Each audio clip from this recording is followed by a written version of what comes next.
नमस्कार, शुभ संध्या। आप सभी का अपने ऑनलाइन प्लेटफॉर्म जो सुवी क्लासेस है हार्दिक स्वागत अभिनंदन है।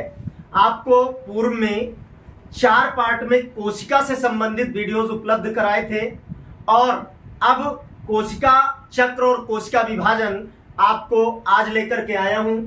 आज हम बात करेंगे सबसे पहले सेल साइकिल पर।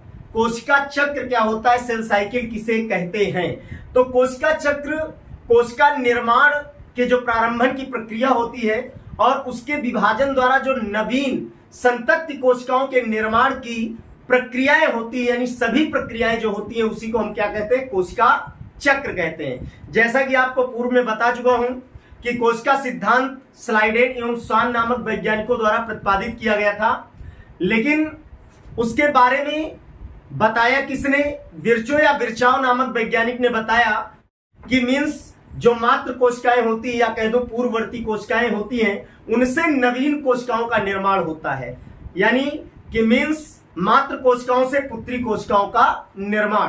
तो कोशिका चक्र को जब हम कहेंगे तो कोशिका निर्माण से लेकर के विभाजन द्वारा नवीन संतति कोशिकाओं के निर्माण की जो सभी प्रक्रियाएं हैं उसी को हम क्या कह देते हैं, कोशिका चक्र कह देते हैं। तो आज हम बात करने वाले हैं सेल साइकिल पर, कोशिका चक्र पर बात करने वाले हैं। कोशिका चक्र की जब हम बात करते हैं तो कोशिका चक्र प्रमुख रूप से 2 भागों में बटा हुआ है। और वो कौन कौन से 2 भाग हैं, तो सबसे पहले है आपका अंतरावस्था, यानी जिसे इंटरफेज कहा जाता है। क्या कहा जाता है, अंतरावस्था कहा जाता है दोस्तों, इंटरफेज कहा जाता है। और दूसरा है आपका कोशिका विभाजन। अंतरावस्था और दूसरा आपका है दोस्तों कोशिका विभाजन। मीन्स इंटरफेज, अंतरावस्था, कोशिका विभाजन, माइटोसिस यानी एम अवस्था। अब हम यहां पर बात करते हैं कि जो आपकी अंतरावस्था है, इंटरफेज है, उसको कितने उप अवस्थाओं में बांटा गया है। तो 3 उप अवस्थाओं में बांटा गया है, जैसा आपके सामने आप देख पा रहे हैं। कोशिका चक्र है, कोशिका चक्र में अगर हम बात करते हैं तो जीवन यानी ग्रोथ, वृद्धि की अवस्था है। उसके बाद एस यानी सिंथेसिस यानी संश्लेषण की अवस्था है। और अगला है G2, ये भी ग्रोथ की अवस्था है। और उसके बाद कोशिका द्रव्य विभाजन और केंद्रक विभाजन, क्योंकि यहां पर अंतरावस्था को मैंने कहा इसको 3 उप अवस्थाओं में बांटा गया है, जीवन यानी वृद्धि की, और एस संश्लेषण और G2 वृद्धि। अब यहां पर देखने की बात यह है कि जो अंतरावस्था इंटरफेज है, जो कोशिका विभाजन का 100% समय है, उस 100% में 95% यानी 95% जो है आपका अंतरा अवस्था में समय लग जाता है।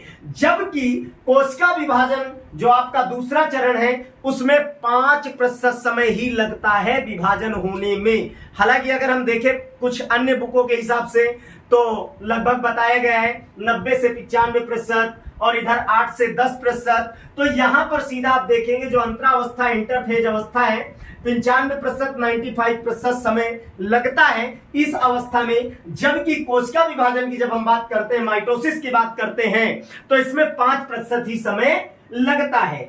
अंतरावस्था को 3 भागों में बांटा गया, जबकि आपकी माइटोसिस या कोशिका विभाजन को 2 उप अवस्थाओं में बांटा गया। और किसमें बांटा गया, तो केंद्रक विभाजन और कोशिका द्रव्य विभाजन में बांटा गया, जिसे हम क्या कहते हैं, साइटोकाइनेसिस। यानी कोशिका द्रव्य विभाजन को साइटोकाइनेसिस कहते हैं, केंद्रक विभाजन को हम कैरियोकाइनेसिस कहते हैं। केंद्रक विभाजन को क्या कहते हैं दोस्तों, कैरियोकाइनेसिस कहते हैं। कोशिका द्रव्य विभाजन को साइटोकाइनेसिस कहते हैं। जो कोशिका विभाजन की 2 उप अवस्थाएं हैं, आपकी 2 उप अवस्थाएं हैं। और अंतरावस्था यानी इंटरफेज को 3 उप अवस्थाओं में बांटा गया है, G1, S और G2 में। अब उसके बाद हम बात करते हैं कि सबसे पहले विभाजन किसका होता है। तो जो सबसे पहले विभाजन होता है वो किसका होता है दोस्तों, केंद्रक का विभाजन होगा। सबसे पहले किसका विभाजन होगा, अगर कोशिका विभाजन की बात करते हैं तो केंद्रक का विभाजन होगा। और दूसरे चरण में दोस्तों किसका विभाजन होगा, तो कोशिका का विभाजन होगा। दूसरे चरण में किसका, कोशिका का विभाजन होगा। और पहले चरण में किसका विभाजन होगा, तो केंद्रक का, यानी कहने का मतलब न्यूक्लियस का डिवीजन होगा। उसके बाद आपका किसका होगा, सेल डिवीजन होगा। अब बात करते हैं कि जो एम अवस्था है आपकी, एम अवस्था कौन सी, ये आप देख पा रहे हैं, जिसमें मैं कह रहा हूं कि आपका जो यहां पर बटा हुआ है कोशिका द्रव्य विभाजन, साइटोकाइनेसिस, उसके अलावा केंद्रक विभाजन यानी जिसे मैंने कहा कैरियोकाइनेसिस। तो केंद्रक विभाजन को 4 अवस्थाओं में बांटा गया है। कितनी अवस्थाओं में बांटा गया है? 4 अवस्थाओं में। पी का मतलब प्रोफेज, और एम का मतलब मेटाफेज, ए का मतलब एनाफेज, और टी का मतलब टीलोफेज। जैसा आप देख पा रहे हैं, पी यानी प्रोफेज जिसको हिंदी में बोलते हैं पूर्वावस्था, उसके अलावा एम यानी मेटाफेज जिसे बोलते हैं मध्यावस्था, और उसके अलावा ए यानी एनाफेज जिसे बोलते हैं पश्चावस्था, और टी यानी टीलोफेज जिसे बोलते हैं अंता अवस्था। इस प्रकार से 4 अवस्थाओं में किसको बांटा गया दोस्तों? केंद्रक विभाजन को बांटा गया है। जबकि कोशिका द्रव्य विभाजन की जब हम बात करते हैं तो कोशिका द्रव्य विभाजन में ध्यान देने की बात यह है आपकी कि यहां पर जब विभाजन होता है तो सबसे पहले इस अवस्था में, यानी जिसे मैंने एम अवस्था की बात की, तो एक कोशिकीय चक्र चलता है। कौन सा चक्र चलता है? एक कोशिकीय चक्र चलता है, जिसमें क्या होता है? विभाजन की तैयारी। एम अवस्था में क्या होती है दोस्तों? विभाजन की तैयारी होती है। अब बात आती है कि कोशिका विभाजन क्या है, कोशिका विभाजन किसे कहेंगे? तो कोशिका विभाजन वैसे तो मुख्यतः 2 प्रकार का होता है, समसूत्री और अर्धसूत्री, यानी माइटोसिस एंड मियोसिस। लेकिन इसके अलावा एक और विभाजन होता है जिसे असूत्री विभाजन कहते हैं। और जो असूत्री विभाजन आपका होता है वो किनमें होता है? तो कुछ सूक्ष्म जीवों में, जैसे प्रोटोजोआ मींस अमीबा, और उसके अलावा नीरहलिस शैवाल उस यानी साइनोबैक्टीरिया, और उसके अलावा जीवाणुओं में असूत्री विभाजन दोस्तों पाया जाता है। जबकि अर्धसूत्री और समसूत्री विभाजन की हम बात करते हैं तो सीधा इसको हम बाद में पढ़ेंगे, लेकिन फिर भी इतना बता देता हूं कि जो अर्धसूत्री विभाजन होता है इसमें गुणसूत्रों की संख्या क्या होती है? आधी हो जाती है। क्या होता है? गुणसूत्रों की संख्या मातृ कोशिकाओं से पुत्री कोशिकाओं में आधी हो जाती है। जबकि समसूत्री कोशिका विभाजन में दोस्तों क्या होता है? गुणसूत्रों की संख्या में कोई परिवर्तन नहीं होता है। गुणसूत्रों की संख्या क्या होती है? समान बनी रहती है। कोशिका विभाजन की बात करते हैं तो कोशिका विभाजन क्या है? यानी मातृ कोशिकाओं से पुत्री कोशिकाओं के निर्माण की प्रक्रिया जो होती है उसे ही क्या कहा जाता है? कोशिका विभाजन कहा जाता है। मींस मदर सेल से जो डटर सेल का डेवलपमेंट होता है, डिवीजन होता है, और जो उससे डटर सेल बनती है, बस यही संपूर्ण प्रक्रिया क्या कहलाती है? कोशिका विभाजन कहलाती है, या जिसे हम सेल डिवीजन कहते हैं। एक वैज्ञानिक थे हार्वर्ड और पेल, इनके द्वारा कोशिका विभाजन को 4 चरणों में बांटा गया। बहुत ध्यान देने की बात है कि इनके द्वारा हार्वर्ड और पेल वैज्ञानिक थे जिन्होंने 4 चरणों में बांटा। और किसको 4 चरणों में बांटा? तो कोशिका विभाजन को 4 चरणों में बांटा। अब वो 4 चरण कौन से थे? तो ये 4 चरण आपके हैं जिसमें आप देख पा रहे होंगे कौन कौन से। मींस G1, S, G2 और उसके अलावा M।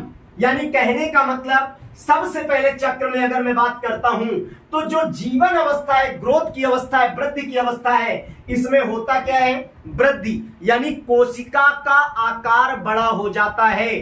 कोशिका अपने आकार में क्या करती है? वृद्धि कर लेती है। सबसे पहला परिवर्तन जीवन अवस्था में यह देखने को मिलता है। दूसरा, उसके बाद उपापचयी सक्रियता जो होती है तीव्र हो जाती है, या दूसरे शब्दों में मैं यूं कह लूं कि जो उपापचयी की प्रक्रियाएं होती हैं वो तीव्र होने लगती हैं। और उसके अलावा आरएनए और प्रोटीन का संश्लेषण होता है। यहां एक क्वेश्चन बनता है बड़े लेवल पर, जो कंपटीशन एग्जाम होते हैं, जो बड़े बड़े प्रतियोगी परीक्षाओं में ये क्वेश्चन पूछा जाता है कि कोशिका चक्र में किस अवस्था में प्रोटीन का संश्लेषण होता है। तो अक्सर लोग गलत कर देते हैं, एस अवस्था में कहते हैं कि प्रोटीन का संश्लेषण होता है। नहीं, एस अवस्था में केवल आरएनए का द्विगुणन होता है और हिस्टोन प्रोटीन का संश्लेषण होता है, लेकिन प्रोटीन का संश्लेषण नहीं होता है। प्रोटीन का संश्लेषण जो दोस्तों होता है वो केवल कहां होता है आपके? तो वो आपके होता है जीवन अवस्था में। कहां होता है? जीवन अवस्था में दोस्तों प्रोटीन का संश्लेषण होता है और आरएनए का संश्लेषण होता है। तो कभी भी अगर क्वेश्चन पूछा जाए कि कोशिका चक्र में जो किस अवस्था में या किस उप अवस्था में प्रोटीन का संश्लेषण होता है, तो जीवन अवस्था में होता है। जबकि जो आपकी सिंथेसिस है, संश्लेषण है, उसमें आरएनए का द्विगुणन होता है। क्या होता है? आरएनए का द्विगुणन होता है, जिसे राइबोज न्यूक्लिक अम्ल कहा जाता है, जिसमें राइबोज शर्करा पाई जाती है, उसका द्विगुणन होता है। और हिस्टोन प्रोटीन का क्या होता है? संश्लेषण होता है। और तारक केंद्र का द्विगुणन होता है। किसका? तारक केंद्र का क्या होता है? द्विगुणन होता है। जबकि G2 अवस्था की जब हम बात करते हैं, तो G2 अवस्था भी वृद्धि की अवस्था है, तो यहां पर वृद्धि होती है। उसके अलावा उपापचयी सक्रियता बढ़ जाती है और ट्यूबिलिन प्रोटीन का संश्लेषण होता है। किसका होता है? ट्यूबिलिन प्रोटीन का संश्लेषण होता है और माइटोकॉन्ड्रिया व क्लोरोप्लास्ट संश्लेषण होता है। यहां पर ध्यान देने की सबसे मुख्य बात यह है, दो बातें सबसे ज्यादा ध्यान देने की है। सबसे पहली बात यह है कि वृद्धि, तो ऑलरेडी जीवन में भी वृद्धि होती थी, तो G2 में भी वृद्धि हो रही है कोशिका के आकार में। जबकि उपापचय की सक्रियता कहां है? जीवन में है। तो G2 अवस्था में भी क्या हो रहा है? उपापचयी सक्रियता हो रही है। यहां पर निर्माण किसका हुआ था दोस्तों? मैंने कहा था प्रोटीन संश्लेषण और आरएनए का संश्लेषण हुआ। लेकिन यहां पर ट्यूबिलिन प्रोटीन का क्या हो रहा है? संश्लेषण हो रहा है। किसमें? G2 अवस्था में। और उसके अलावा माइटोकॉन्ड्रिया क्लोरोप्लास्ट संश्लेषण होता है। अब हम बात करते हैं माइटोकॉन्ड्रिया। पूर्व में जब कोशिका पढ़ाई तो माइटोकॉन्ड्रिया के बारे में मैंने आपको ऑलरेडी बताया, जिसको सूत्र कणिका भी कहा जाता है। माइटोकॉन्ड्रिया एक ऐसा कोशिकांग है जिसको कोशिका का पावर हाउस या ऊर्जा गृह कहा जाता है। क्या कहा जाता है? कोशिका का पावर हाउस या ऊर्जा गृह कहा जाता है। उसके अलावा क्लोरोप्लास्ट की अगर बात करें तो मुख्यतः केवल पादप कोशिकाओं में पाया जाता है, जंतु कोशिकाओं में क्लोरोप्लास्ट नहीं पाया जाता। और इसी क्लोरोप्लास्ट के कारण जितने भी पादप हैं इस संसार में, वनस्पतियां हैं, सभी प्रकाश संश्लेषण की क्रिया करती हैं, यानी फोटोसिंथेसिस रिएक्शन चलता है। विशेष बात यहां पर यह है कि जो माइटोकॉन्ड्रिया है, क्लोरोप्लास्ट है, इनका अपना खुद का डीएनए पाया जाता है और ये अपने डीएनए का द्विगुणन स्वयं कर लेते हैं। इस चीज को नोट करेंगे सभी लोग कि माइटोकॉन्ड्रिया और क्लोरोप्लास्ट कोशिका में पाए जाने वाले ऐसे कोशिकांग हैं जिनमें स्वयं का डीएनए पाया जाता है, यानी डीऑक्सीराइबोज न्यूक्लिक एसिड ऐसा मॉलिक्यूल पाया जाता है जिसका ये खुद अपने आप क्या करते हैं? द्विगुणन कर लेते हैं। जबकि ट्यूबिलिन प्रोटीन की विशेषता क्या है? तो ट्यूबिलिन प्रोटीन जो होती है तारक केंद्र से जुड़ने के लिए तर्क तंतुओं का क्या करता है? निर्माण करता है और ये इसी प्रोटीन से बने होते हैं। यानी मैं कह दूं कि स्पेंडल प्रोटीन होते हैं। क्या होते हैं? स्पेंडल प्रोटीन होते हैं, अर्थात तारक केंद्र से जुड़ने के लिए जो तर्क तंतु बनते हैं वो इसी प्रोटीन के बने होते हैं, जिसे हम ट्यूबिलिन प्रोटीन कहते हैं, जिसका निर्माण या कह दिया जाए संश्लेषण कहां होता है? G2 अवस्था या G2 उप अवस्था में दोस्तों होता है। एटीपी लिखा हुआ है, एडिनोसिन ट्राइफॉस्फेट, एडिनोसिन ट्राइफॉस्फेट। अब जो कोशिका विभाजन होगा, कोशिका विभाजन में क्या होगा?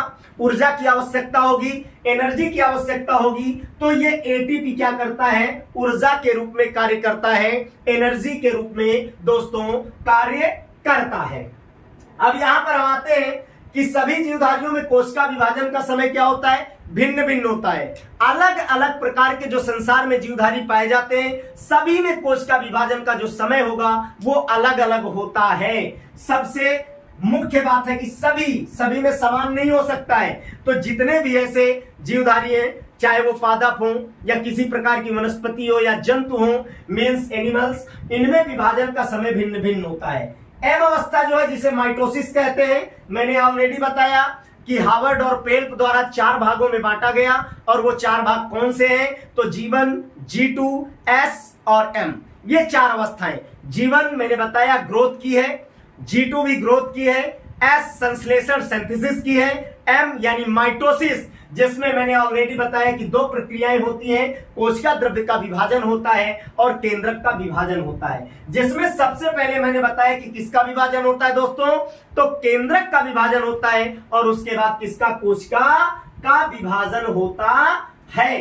यहां पर विशेष नोटेड बात है कि सबसे ज्यादा समय कहां लगता है, अंतरावस्था इंटरफेज में। कुल कोशिका विभाजन में लगने वाले समय का 95% 95% समय कहां, इंटरफेज में लग जाता है, जबकि बहुत कम समय 5% समय में ही कोशिका विभाजन क्या हो जाता है, पूर्ण हो जाता है। एम अवस्था जो आपकी है ऑलरेडी बताया, एक कोशिकीय चक्र है। कैसा है, एक कोशिकीय चक्र है और यहां पर कोशिका विभाजन की क्या होती है, तैयारी होती है। इसमें मैंने कहा जो G1 और G2 है, कोशिका का आकार आप देख सकते हैं, इस डायग्राम के माध्यम से हम समझ सकते हैं कि आपकी कोशिका है, कोशिका के मध्य में केंद्रक है।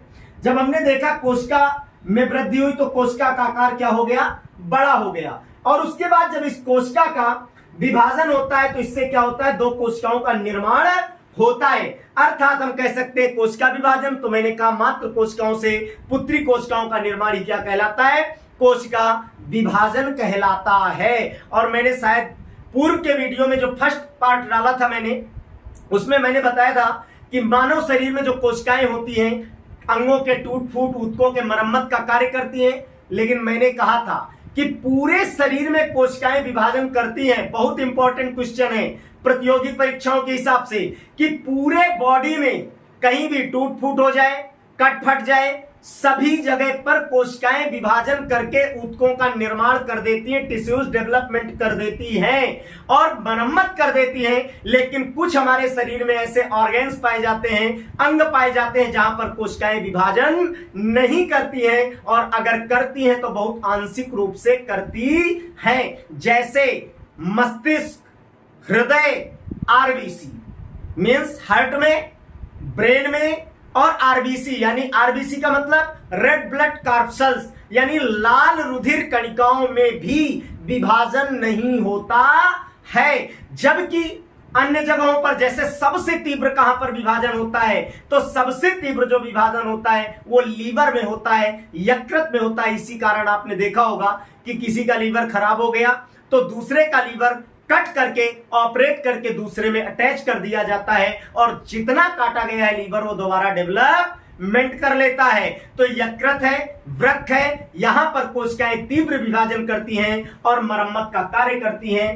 अब ध्यान दें, ये अवस्थाएं आपकी पूरी हो गई, लेकिन यहां पर ध्यान देने की बात है कि यदि चक्र इसके आगे नहीं चलना तो चक्र जाएगा कहां।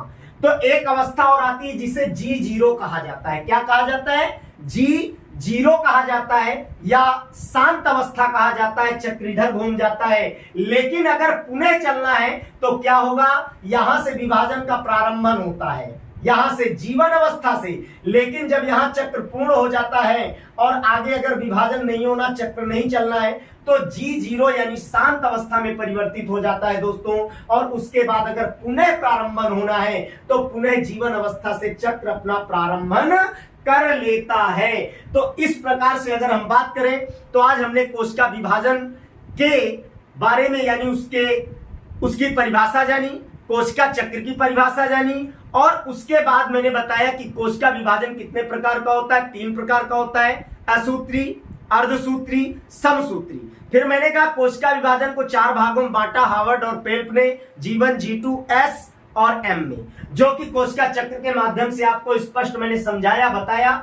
और इन अवस्थाओं के बारे में हम अगले वीडियो में लेकर के आपके सामने आएंगे और बताएंगे कि क्या क्या परिवर्तन होते हैं और किस प्रकार से ये अवस्थाएं अपने आप को प्रदर्शित करती हैं। तो आज यहीं तक दोस्तों, आगे हम आपके पास लेकर के आएंगे प्रोफेज, मेटाफेज, एनाफेज, टीलोफेज और उसके अलावा कोशिका विभाजन के बारे में, और पादप कोशिका में किस प्रकार का विभाजन होता है और जंतु कोशिका में किस प्रकार का विभाजन होता है।